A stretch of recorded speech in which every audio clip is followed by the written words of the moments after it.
नमस्ते। हम हमारे नए वीडियो के साथ हाजिर हैं।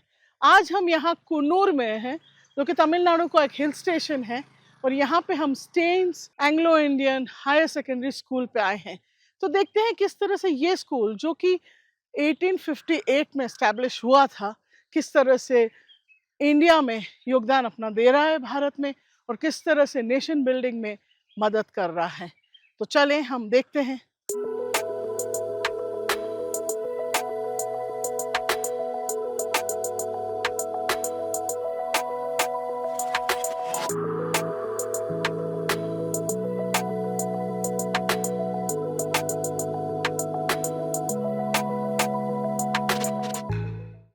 My name is Sharina Jennifer and I am studying in 12th standard. What have you taken? What subject? I have taken biomaths, which has science and maths. So what do you plan to do? I am going to study for medicine after my 12th standard. And how long have you studied here? I have been studying here for 12 years now. Oh, So, from first standard? from first standard. And you're from here only? Yes, I am from Kannur. You're from Kunnur Yeah. only. And how's your experience been? Now that you've been so many years studying here. It's nice. It's nice to be with the same people, and every year there are new students who would join. So it's nice to get along with them also, and it's like home. My name is Frederick Jose. My name is Frenny Anto. Both of you are studying in which class? 9th standard. Ninth, sir. So you all are twins. Yes. Okay. So tell me about what sports are you in? I'm actually a sprinter and he's a long distance athlete. What have you all done? Out of God's grace, we won the state medal and it's out of God's grace. Oh, great. Since how long you've been studying here? From first standard, First standard onwards. years. How do you like to be here? I have liked a lot and I've learned much staying in school. And I carry out my practice every day. You all are both boarders or day scholars here? We are day scholars. So your parents are also based here? No, ma'am. They are working in another school, ma'am. Yeah, but nearby only. Ma'am. Oh, so but you all come from, Yes, ma'am. Near only. Our house is near. your house is near, so you all come from there. Okay. I am in class 11B. I am doing biomaths. So what do you want to do in future? In future, I want to become a doctor. You want to become, then why take maths? Biomath. Actually, we don't have a separate group for science, so biomath. Biomath. Okay. I'm told you have just achieved something great. Tell me a little bit. What happened? You got some great result in 10th. Yes, I got 488, which was a proud moment. Actually, my mother is a single parent, so she worked hard. So I wanted to give the credits to her, so I got 488. 488. So what did you stand? I mean, what rank did you stand? School second, district fourth. Okay, you came fourth in the district and second in the school. Yes. Oh, okay, lovely. What other activities are you doing?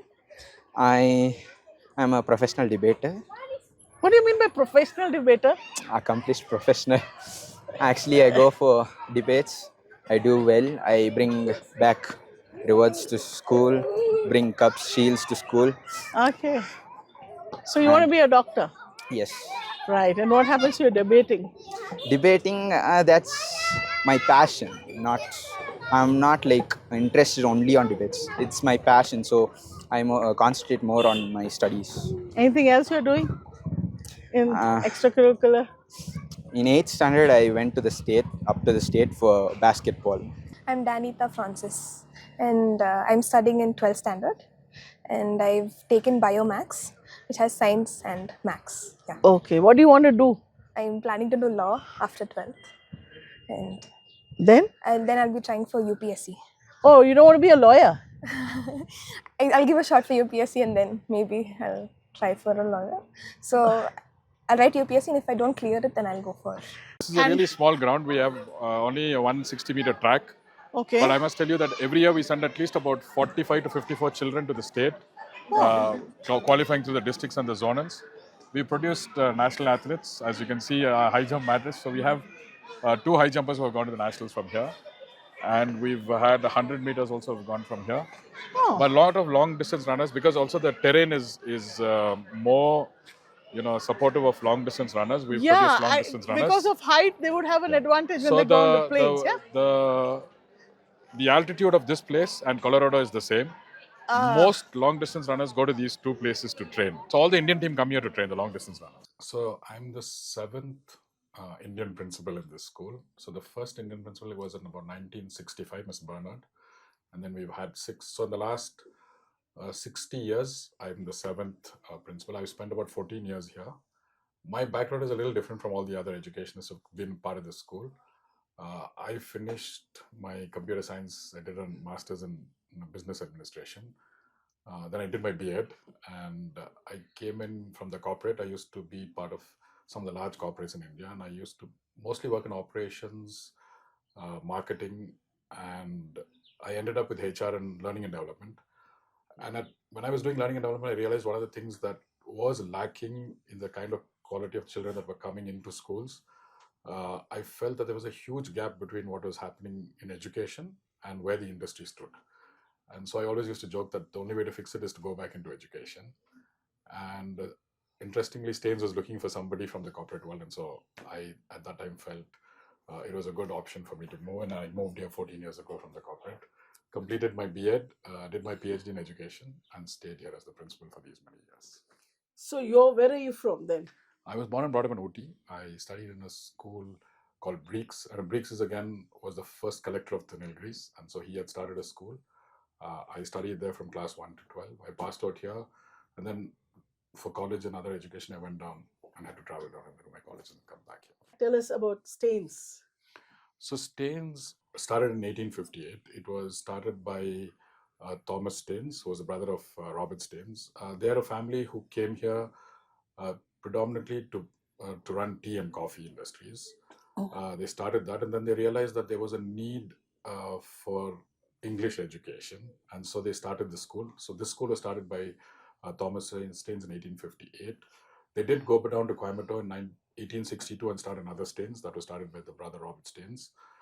Thomas Staines died young. He fell off a horse and died, so the brother had to take over the school and run the school.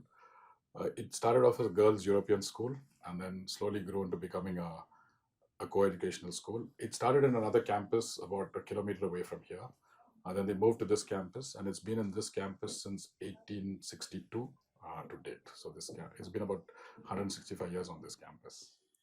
Oh, okay. That's very nice.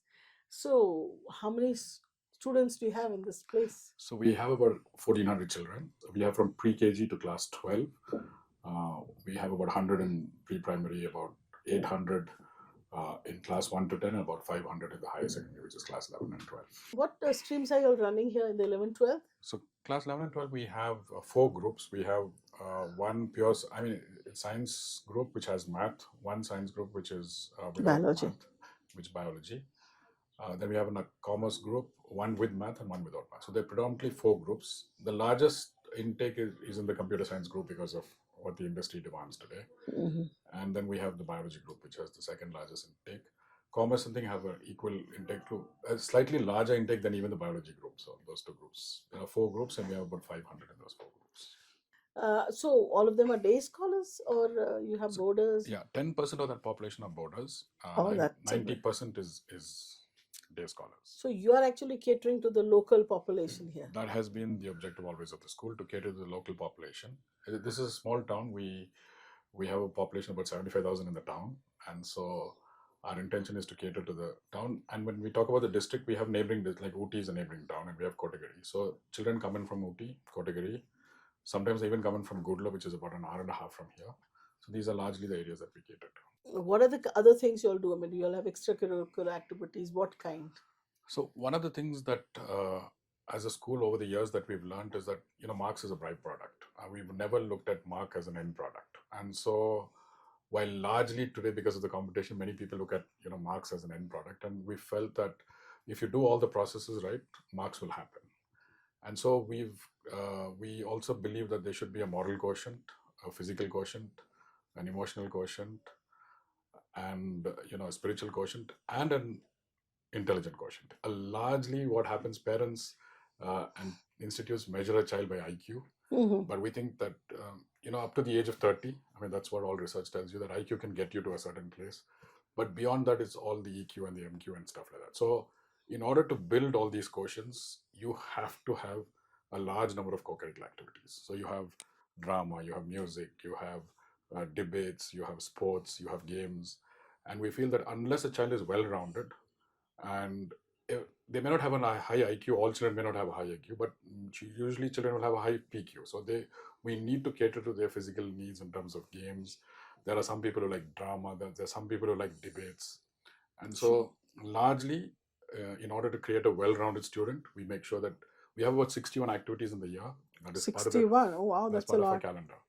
So which has declamations, debates, drama, music. And so those activities are calendarized and made sure that every child, before the end of the academic year, every single child gets an opportunity to perform in an area which they like, or we feel that they can grow in or they're talented. Oh, that's very nice, actually. You want to tell us a little bit about some of the alumni who we might know? Yeah. So, we may be a small town tucked away with a population of about 70,000 today. But we have some very renowned alumni. I mean, so one of the recent, things that came out in the press was Mr. Arun Krishnan, who is the CEO of IBM. He passed out here in 1972, Okay. and now he is one of the top 5 global CEOs in the world. Interestingly, he was great at drama, and Okay. so like most people would have thought that it's his academics that got him there. I think he was very, very good at his co-curricular activities. He was equally good in academics, and he went to IIT, and then he moved on and became today one of the top CEOs of the world. So he's somebody who, of recent, I think there's another girl who just about 4 years ago became she had 23, she was an IAS. Swati, she finished from here. We have Darshan, who's an actor. We have Reema Kalinga, Malayali actress, who again passed out from here. And the reason I'm saying this is that, see, we've looked at 7 different places of influence. We believe like art and entertainment is an area of influence. Yes. We believe government is influence. We believe business is influence. We believe family. So we believe spiritual influences. We believe media is an influence. So we've made sure that, depending on a child's talent, that we try and get them into these areas of influence, because at the end of the day, they must understand society and how they can make a difference to society. And I think the school, while most people look at it academic, I mean, honestly, in today's world, you can sit at home and use Google and study all things about academics. But a school shows you what society is about, what community is made of, and tries to give you skills that will enable you to become problem solvers. And so that's the intention. And so the reason I'm telling you about people who are in drama, people who are in IAS, it's to tell you that all spheres of influence, we've tried to get people into those. And so our alumni is represented across in all these spheres of influence. Tell us what else Staines has been doing. So one of the things is that we've largely integrated ourselves with the community over here. So I know that Swachh Bharat is a very big term today, but we were part of what is called Clean Kuno as an initiative that actually happened before Swachh Bharat. Oh. And so today it's a large organization. Actually, Kuno is a model town. They've got many awards. And so our children became part of that. And so we used to go around, partaking in cleaning and doing those things. We were involved in a project which was a garbage dump, but today is a picnic spot. Oh.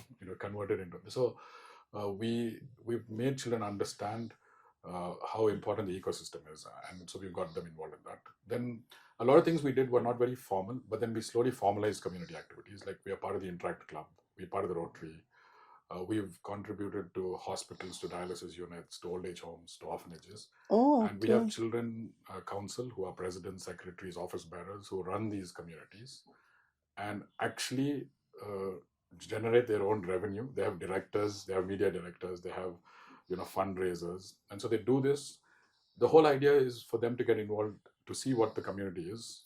Some of them come from privileged backgrounds, the children themselves. Some are not from very privileged backgrounds, but they understand that the community needs them and what they can do to help solve these problems. And so that's one area where I feel education plays a very important role in letting children, giving them access to what happens around the community. And that's really become a big driver by itself within the school. So it's not like we have to supervise children and tell them, why you have to do this and why you have to study, but what they see drives them to what they do. I'd like to add this also, and I believe while it's a school initiative, but I think that's one way we're helping the communities, is we have a department for what we call children with learning difficulties, but this is limited to not is limited to dyslexia and the other dyscalculia and these other things. So what we do is we today have the largest department in the state.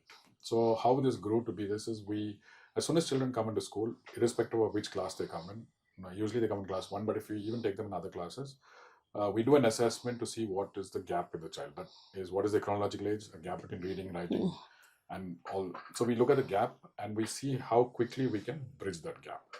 And because the gaps are at different levels, we can't put them in groups, but we do one-on-one sessions with them. And of late, we've also learned to work with the government and get concessions. It's a joy to see that, when children pass out after doing these exams and go out, that I think if it was not for us, it would be very difficult for these children to pass and go out.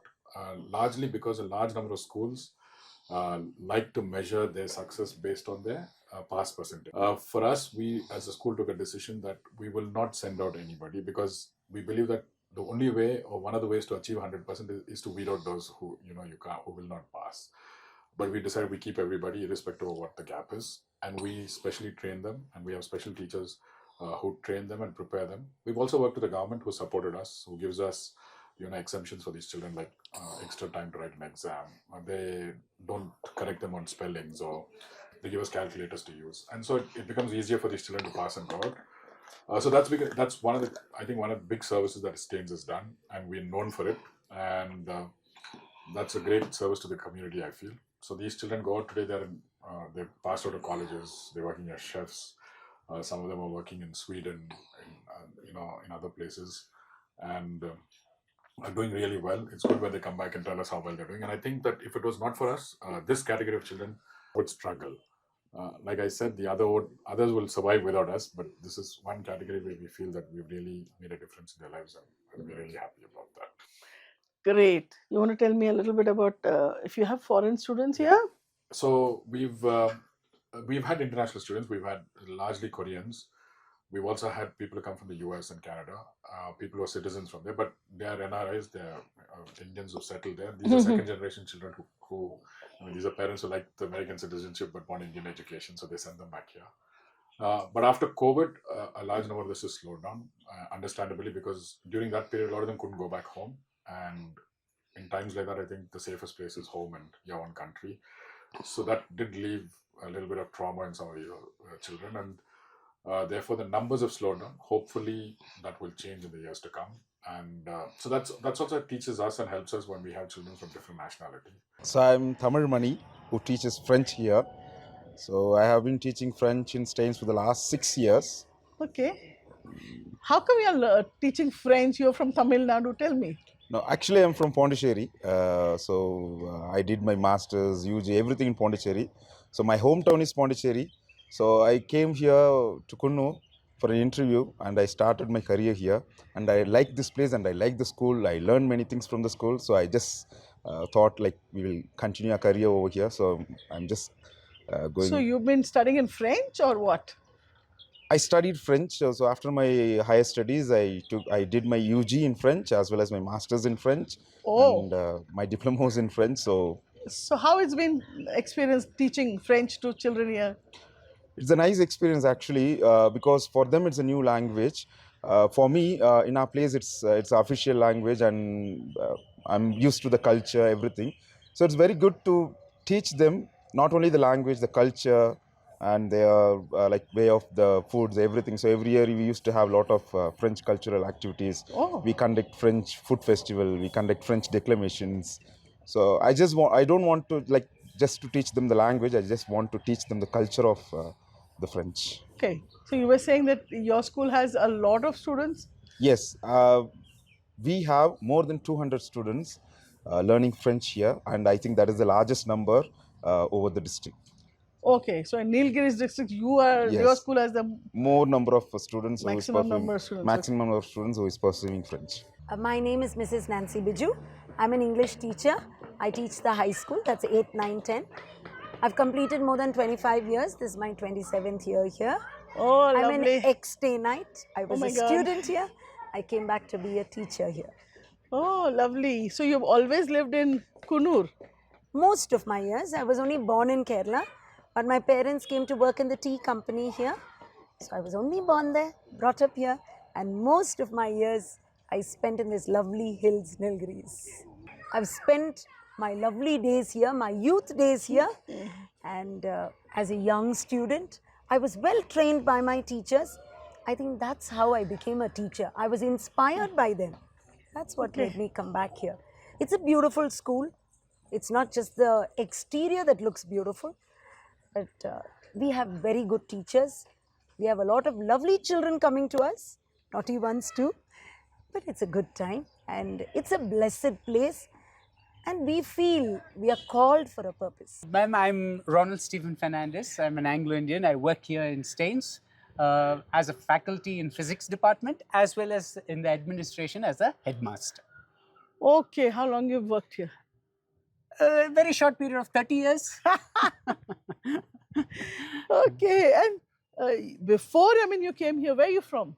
I'm actually from Aravankadu, a little village from about 7 kilometers from here. Okay, I was okay. born and brought up over there. My ancestors are actually from Quailon and from Portugal. So that's why I'm an Anglo-Indian, part Western and part Indian. Okay, good. So tell us about the school, a little bit about what's your experience been? Well, this school is my home. I stayed a better part of my life here. I met my life partner also over here. Okay. So it is more of a family than a school to me. Okay, and all the students here, they come from different parts of the country. Yeah, and we have children coming from abroad. We have children coming from various parts of the country. We have children from the local area. We have children from in and around the Nilgiri district also. Okay. It's a conglomerate. तो आपने देखा कि किस तरह से ये school Stanes Anglo Indian high secondary school जो कि कुन्नूर में है, तमिलनाडु में, ऊटी के बहुत करीब 20 किलोमीटर दूर इनफैक्ट, तो यहाँ का स्कूल किस तरह से ऑपरेट कर रहा है। ये एक क्रिश्चियन स्कूल है जो 160 साल से भी पुराना है, तो किस तरह से नेशन बिल्डिंग में बहुत अपना योगदान दे रहा है आपने देखा। आप डेफिनेटली हमारे वीडियोस पे कमेंट कीजिएगा, लाइक कीजिएगा, शेयर कीजिएगा और डेफिनेटली सब्सक्राइब तो आप कीजिएगा ही। हम आपकी बात सुनना चाहते हैं, आप डेफिनेटली हमें बताएं आपको क्या लगा। नमस्ते।